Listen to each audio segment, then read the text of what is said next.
చెప్తారు మరి ఆయన మీసాల గురించి ఆయన చెప్తారు. మరి మీసాలు తిప్పుతున్నారు కదా, చెప్పండి.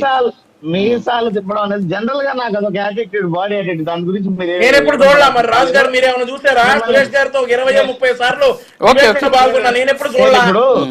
నేను ఒక విషయం చెప్తున్నా సరే, ఇప్పుడు ఆయన మీసాలు కాదురండి.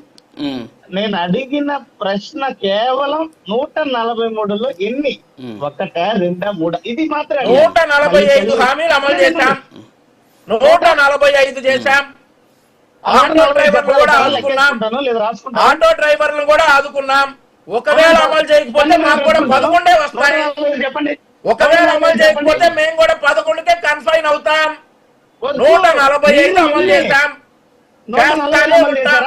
మాది సంక్షేమం అభివృద్ధి ప్యారలల్ గా వెళ్ళేటటువంటి ప్రభుత్వం. ఇలా ప్యారలల్ గా వెళ్ళేటటువంటి ప్రభుత్వం. రాజుగారు నేను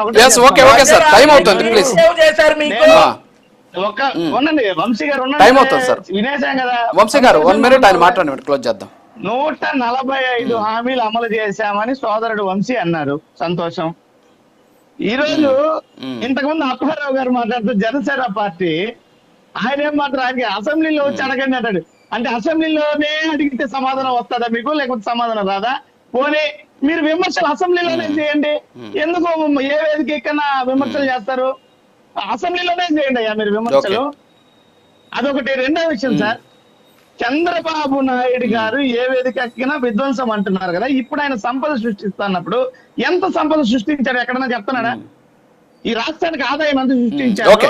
నేను ఇంత చెప్తున్నాడా? సృష్టించాం. నేను ఓకే